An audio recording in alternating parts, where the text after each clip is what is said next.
ကဲတဲ့ကျွန်းဒီဖားထဲမှာနိုင်ရန်အလားအကျော်ကြားဆုံးနဲ့အာနာအရှိဆုံးစစ်တူကြီးတွေစီးကြပါတယ်နိုင်ရန်အလားအခေါ်အဝေါ်တွေလည်းပြောင်းသွားကြပါတယ်ဆိုရဲတောတင်နက်ဖျား3ယောက်3 Great Heaven ခွေရဲ့မီနာထွန်းနယ်က7 Fire Dragon ရှင်ရဲ့အကြီးမြတ်ဆုံးစစ်တူကြီး6ယောက်6 Great General ဆိုပြီးတော့အခေါ်အဝေါ်လည်းအတီးတီးစီးကြပါတယ်ဒီနေ့ဗီဒီယိုမှာတော့ရှင်ရဲ့6 Great General အကြောင်းကိုပြောပြသွားမှာပါSecret General ဆိုတာတာမယ်ရိုးရိုးစစ်တူကြီးတွေနဲ့လောမတူပါဘူး။တာမယ်ရိုးရိုးစစ်တူကြီးတွေဟာတသိဘဲဦးစီးပြီးတော့စစ်ပွဲကိုတားရတာပါ။ Great General တွေကြတော့မတူတော့ပါဘူး။သူတို့တွေဟာတာပိတပီတော်ရဲ့စစ်တပ်တွေရဲ့အခက်မှာရှိပြီးဒါရန်ရေးစီးပွားရေးလူမှုရေးတွေမှာလည်းပါဝင်ပတ်သက်ကြပါတယ်။စင်းနိုင်ရန်ရဲ့ Secret General ဆိုတာခုနှစ်ပြည်တော်လေးမှာအကျော်ကြားဆုံးနဲ့အတန်မာဆုံးသူတွေကိုတတ်မှတ်လို့ရပါတယ်။အကြောင်းအရာလေးကို intro လေးပြီးရဆက်ပြောရအောင်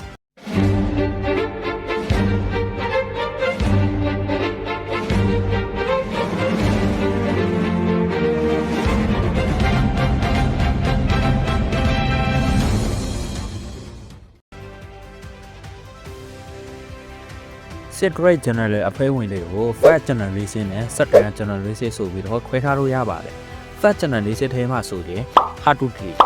OT ကျိုအိုကိုကိုစီဘာစာဂရုတို့ဖြစ်ပါတယ်စက်တဲ့ generation ထဲမှာတော့မူဘူးတိုအိုဆန်ယူတန်ဝကန်တီတို့ဖြစ်ပြီးနောက်ဆုံးတနေရာကတော့လင်းဟာနေသေးပါတယ်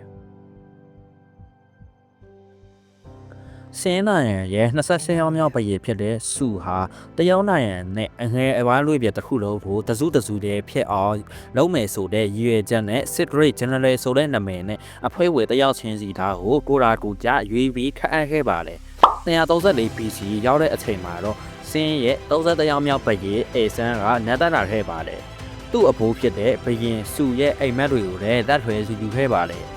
အဲ့ဒါနေစပြီး Secret General ဆိုတာမင်းဆက်40အခိတာအောင်တည်တက်ခဲ့ပါတယ်။ပြင်းစုနတ်သက်ဆက်ကာလတုန်းမှဆိုရင်ဆင်းရဲ့ Secret General တွေဟာပြည်နယ်သားကိုလပတ်သိမ်းပါခဲ့ပြီးပြည်နယ်သားကကြောက်ခဲ့ရတဲ့လူတွေဖြစ်ပါတယ်။ဆင်းရဲ့ Secret General လာပြီးဆိုတာနဲ့အတော်လုံးကအမျက်ထံအစုပ်ပိတ်ထဲကြပါတယ်။အဲ့ဒါအပြင်ဆင်းရဲ့ Secret General တွေဟာဆိုရဲ့3 Great Heaven နဲ့ဝေရဲ့7 Fire Dragon တို့နဲ့တောက်ပွဲပေါင်းများစွာလည်းရင်ဆိုင်ခဲ့ကြပါတယ်။စင်းရဲ့33ယောက်မြောက်ဘရင်ပေဆန်နဲ့တက်လာတဲ့အချိန်မှာတော့စင်းရဲ့ Secret General ကိုအတစ်ပြတ်လည်းဖွဲ့စည်းထားပါတယ်။မူဘူးကို Second Generation ထဲမှာအရင်ဇောခတ်အပ်ခဲ့ပြီးခေါင်းဆောင်လောက်ထားခဲ့ပါတယ်။2ယောက်မြောက်အနေနဲ့သူ3ယောက်မြောက်အနေနဲ့အိုဆက်4ယောက်မြောက်အနေနဲ့ယူတန်ဝ5ယောက်မြောက်အနေနဲ့ကန်တီတို့ကိုအတီးဒီထပ်ထည့်ကြပါတယ်။နောက်ဆုံးတစ်ယောက်တို့တော့အဒူထိတက်တော်မဲ့သူကိုစာမတွေ့သေးတာကြောင့်နောက်ဆုံးနေရာကတော့လက်ဟာနေသေးပါတယ်ဟာဒူတီကတော့ Secret General First Generation ရဲ့ခေါင်းဆောင်ဖြစ်ပါတယ်ဟာဒူတီဟာစိတ်အေးလက်အေးနဲ့အပူအပင်မရှိတလို့နေတဲ့သူဖြစ်ပြီးတော့မလိုအပ်တဲ့အရာတွေအလျေတွေဆိုရင်လည်းစောက်စားလေးစီးတဲ့သူပါဒါအပြင်ရန်သူရဲ့ဗျူဟာတွေကိုလည်းကြိုသိနေတော့လည်းအထိဉာဏ်ပညာကြီးရတယ်ဒါပေမဲ့လည်းဟာဒူတီဟာအရန်ကိုရက်ဆက်ရုံးမာတဲ့သူဖြစ်ပြီးသူ့ကြောက်ပဲစိုးတနာရလောကစင်းကိုပထွေးမုံနေကြတာပါသူဟာတခါတော့ချူဟာတပွဲမှာသူ့ရဲ့စစ်တပ်ဟာရိတ်ခါအပြည့်အစုံမရှိတာကြောင့်ဆိုရဲ့စစ်တောက်ပန်အယောက်၄သိန်းကျော်ကိုအစင်လက်မြည်မြောက်ထွေးပြက်လာပါဟာဒူတီဟာလွန်ပရဲ့ကြောက်တော့နောက်ခံတပိတ်၄ယောက်တွေကတယောက်ဖြစ်တဲ့ဂျိုအန်နဲ့ပဲတခါထဲပြီး3 Great Heaven ကိုစိတ်ဖောက်ခဲ့တာပါဂျိုအန်ဆိုတာတရုတ်ပြည်မှာရဲ့အတော်ဆုံး၄တီတော်10ယောက်အဖွဲ့တွေကတယောက်ပါ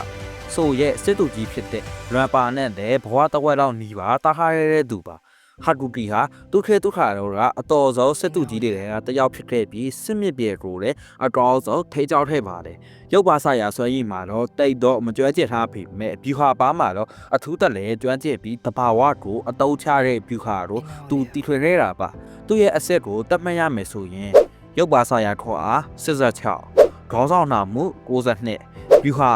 69စီပြီးအစစ်တတ်မှတ်ချက်အရာတော့ Astra မှာရှိနေပါလေOT ကို Masteria Back အရာမခန့်တို့လည်းလူသိများကြပါလေ Set Great General မှာနောက်ဆုံးမှတည်သွားတဲ့သူတွေဖြစ်ပါလေသူမသိတဲ့အချိန်မှာအရန်အရေးပါထားတဲ့တပွဲတွေအခန်းကဏ္ဍတွေထဲမှာလည်းပါဝင်သွားခဲ့ပါလေ OT ဟာအိုဆာရဲ့1တွဲအကိုလည်းဖြစ်ပါလေ OT ဟာသူ့ရဲ့စစ်တီတော်ဘဝကိုအသက်73နှစ်တည်းကစထဲတာဖြစ်ပြီးစူဘန်ဒရိုနဲ့အောက်မှာတပ်သားတရားတက်မှုအနေနဲ့တပွဲဝင်ခဲ့ပါလေ။ OT ရဲ့ထူးချော်တဲ့ပါလမီတွေကြောင့်တခဏချင်းမှာပဲယာလူးတွေတိုးရခဲ့ပြီးစင်းရဲ့ Secret General တွေကတရားဖြစ်လာခဲ့ပါလေ။ OT ဟာရပါလို့ကိုစစ်တူကြီးတွေနဲ့လည်းတားခါရဲပူပြီးဝေရဲ့မိနဂါခုနကောင်နဲ့လည်းဘားလက်ပြန်ကြားလက်ပြန်ပြတ်ချခဲ့တဲ့ကောင်ပါဘရင်စုတိဆောက်သွားပြီးတဲ့နောက်မှာတော့သူဟာလည်းအနားယူသွားခဲ့ပါလေတို့ပေမဲ့လည်းသူ့ရဲ့ကြော်ကြားမှုတွေနဲ့အတန်မာဆုံးဆိုတဲ့ခေါ်ပုတ်ဟာသူ့စီမှာပဲဆက်စစ်နေခဲ့တာပါသူ့ရဲ့တားရီထားရီနဲ့ဆွဲဆောက်ရည်တွေဟာတပွဲသားကိုအောင်နာသူအနေနဲ့နမဲကြီးခဲ့ပါလေOT ဟာသူ့ရဲ့အင်အားတွေကိုအာတိုးပြီးတခြားသူတွေကိုဖြေးချောက်တတ်တဲ့အကြီးစရလည်းရှိပါလေဒါပေမဲ့လည်း OT ဟာဟာတာတွေအမြင်ပြောတတ်ပါလေတခါစူဘန်ကိုဟာသူနဲ့အိတ်ဖူးကြောင့်စင်းဟာသူ့ရဲ့အသေးလေးဖြစ်ကြောင်းကိုသူ့လက်ထောက်တုပ်ကိုပြောပြရင်းနဲ့ဟာတာတွေဖောက်ခဲ့ဖူးပါလေ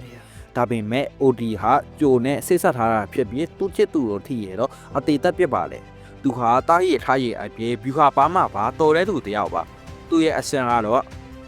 ရုပ်ပါဆိုင်ရာခွန်အား68ခေါင်းဆောင်နာမှု63ဗျူဟာ65ဩဇာအာနာ100အစင်ကတော့ Astra ပါအစစ်တွေအရာတော့ OT ဟာတားရခါရင်အဖြစ်ဗျူဟာပါမှလည်းဗျူဟာစစ်တယောက်လို့ပြောလို့ရတဲ့အနေအထားမှာရှိနေပါလေတခုပြောပြချစ်ပါလေ OT ရဲ့ဆွဲဆောင်မှုတာပါလဲသိကြလားသူ့ရဲ့နှကန်းလေးပါပဲ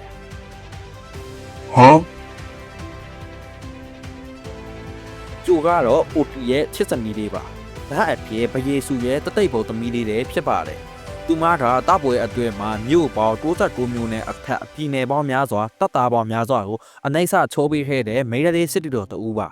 ဒါပေမဲ့လေသူမဟာသူမရဲ့အဖေစီကနေတော်တော်ချီးမွမ်းတာကိုတစ်စက်မှမခံခဲ့ရပါဘူးသူ့ကိုချီးမွမ်းပေးခဲ့တဲ့တူလေးတော်သူကလည်း OT ပါပဲသူကမဟာမိရသေးပစ်ပြီးစားနောရတာကိုကြားပြီးစူပါတူရိုဆိုရင်အဖိုးကြီးရိုးထော်ပြီးအမြဲစားနောလေးစီတာပါတခါတော့ကသူမဟာဟန်နာရန်ကိုတောက်တာခဲ့ပါတယ်အဲ့ဒီမှာရဲလူတပ်သားပေါင်း4ကြောက်ကိုတက်ပြီးရဲသားယူနဲ့ဖူစုကိုတိတ်ပခဲ့ပါလေအဲ့ဒီနှစ်အတွင်းမှာပဲသူမဟာဆိုကိုထပ်မံကျူးကျော်ခဲ့ပြီးရဲလူတပ်သားပေါင်း9000ကျော်ကိုတက်ပစ်ခဲ့ပါလေပြီးတော့ပြည်နယ်အခု20ကိုလည်းတိတ်ပခဲ့ပါလေမေရီရီစစ်တီတော်တယောက်အနေနဲ့ဒီတော့ထိဆွမ်းဆောင်တာကအထင်ကြီးစရာပါဒါပေမဲ့လည်းသူ့ရဲ့အတော်သောအချိန်ကာလတွေဟာတိတ်မကြတာပဲဘန်ယူတပ်ပွဲမှာခိုခံလာဝင်တက်တာကိုခံရရပြီးအသက်ဆုံးပါခွင့်ရပါလေသူမရဲ့အဆင့်တူကိုကြည့်ရအောင်ရုပ်ပါစာရခွန်အား94ခေါင်းဆောင်နာမှု69ဂျူဟာ95အဆင့်ကတော့ A-rank ရှိပါတယ်သူမရဲ့တခုလေတော့အိမ်မန်ကတော့ OT ရဲ့တို့သမီးတော်လောက်ဖို့ပါOT စုဟာလည်း Secret General ကအဖွဲဝင်တယောက်ဖြစ်ပြီး O Family တွေကတော့ယူဆလို့ရပါတယ်ဒါပေမဲ့အတိအကျတော့အတိမပြုတ်ထားပါဘူးသူဟာတပွဲသားကိုအောင်မြင်အောင်တားခဲ့တဲ့သူပါဒါအပြင်တခြားစစ်တူကြီးတွေနဲ့အတူတရုတ်ပြည်မှာအကြော်ကြားဆုံးစစ်တူကြီးအဖြစ်လူသိများလာခဲ့ပါတယ်သူဟာတခါတော့ကချူနာရန်ကိုတာဖို့ပြည်စေခဲ့ပေမဲ့လည်းတော်တာတဲ့အချိန်မှာခါမာနဲ့တွေ့ပြီးဒဏ်ရာရကပြတ်ဆုတ်ခဲ့ရပါတယ်အဲ့ဒီဒဏ်ရာကြောင့်ပဲစောပါသွားတယ်လို့ယူဆလို့ရပါတယ်သူ့အကြောင်းကိုမန်ကားထဲမှာတော့ enemy ထဲမှာတော့တတိချာချာမဖော်ပြထားပါဘူးဒါပေမဲ့လည်း Secret General မန်ပါတယောက်လို့ပြောရတာနဲ့သူဟာလည်းတခြားစစ်သူကြီးတွေနီးသူတမ်းမှာပါကြည်ရတဲ့လောက်အိုတိုစုဟာခွန်အားကိုအားပြုတဲ့စစ်သူကြီးတယောက်ဖြစ်ပါတယ် Secret General ထဲမှာအိုတိုစုဟာခွန်အားအရာမှာအတန်ပါဆုံးသူဖြစ်ပါတယ်သူဟာတပွဲအသွဲပစိတ်ကြီးကပြီးတော့တားထားတယ်လို့လည်းသိရပါတယ်သူ့အကြောင်းကတော့ဒီတော့ပါပဲစီဘာစာကုဟာလည်းအိုတိုစုတော့ဖော်ပြထားခြင်းမရှိပါဘူးသူဟာတခြားစစ်သူကြီးတွေနဲ့အတူတပ်ပွဲပေါင်းများစွာကိုဆင်နွှဲခဲ့တယ်ဆိုတာတော့ပဲဖော်ပြထားတာပါစီဘာစာကုရဲ့ဆွဲရည်တွေကိုအသေးချာမတိရပေမဲ့လည်းစစ်ပွဲအတွင်းမှာတခြားစစ်သူကြီးတွေနီးတူကျန်းနာမယ်လို့တော့ထင်ပါတယ်တကယ်တမားထဲမှာတော့စီဘာစာကုဟာဆိုရဲ့ပေါပါဟွေရဲ့အစိတ်ပါချူရဲ့မြောက်ပါကိုအတော်လုံးကိုသိမ်းပါခဲ့တာပါကိုစုဟာ Secret General ထဲမှာဗျူဟာမှုတအူးဖြစ်ပြီးစုံဟန်ကိုရဲ့ဆရာဟောင်းလည်းဖြစ်ခဲ့ပါလေ။အဲ့ဒါတင်မကသူမသိခင်မှာစင်းရဲ့ဗျူဟာတင်တန်းကျောင်းကိုဖွင့်ပြီးဥဆောင်ခဲ့တဲ့သူပါ။သူဟာဗျူဟာမှုဖြစ်တဲ့အသားတခြား Secret General နဲ့မတူပဲချက်ဝတ်တစားတွေကိုမဝတ်ပါဘူး။ဘရင်ရဲ့အကြံပေးတယောက်လိုဝတ်စုံတွေပဲဝတ်လာပါ။ သူ့ရဲ့ကိုရီကိုတွေအကြီးစရာကိုတေချာမတိရပေမဲ့လေအိုဆန်တို့လိုတော်ရီကိုပါဆရာလောက်ခဲ့တဲ့သူဆိုတော့ဗျူဟာပါမှာတော့တရုတ်ပြည်မှာတစ်ပြည်လုံးမှာအတော်ဆုံးသူတယောက်လို့ပြောလို့ရပါတယ်ဒါအပြင်သူဟာတခြား secret channel နဲ့တားနေစေတစ်စိတ်ထဲမှာပဲစူဟန်တိုးတော်တော်တွေကိုစက်ရည်တွေတင်ပြပေးခဲ့တာပါကိုစူးဟာတခြားစစ်သူကြီးတွေနဲ့မတူပဲညံအားတိုးတစ်ခုလေးနဲ့ပါ secret channel တွေကိုဝင်လာတဲ့သူပါအဲ့ဒါကြောင့်တခြားစစ်သူကြီးဟာရောကိုနောက်ွယ်တာစီမံချက်တွေဗျူဟာတွေပေးတဲ့သူတို့ယူဆလို့ရပါတယ်သူကတော့တရုတ်ပြည်မှာအတော်ဆုံးအကြော်ကြားဆုံးဗျူဟာမှုတဦးပဲဖြစ်ပါတယ်ဆိုတော့ဗီဒီယိုလေးကတော့ဒီတော့ပါပဲဗီဒီယိုလေးကိုကြားနေတတ်မယ်လို့တော့မျှော်လင့်ပါတယ်ကျွန်တော်ကတော့အဲ့ရန်ပါ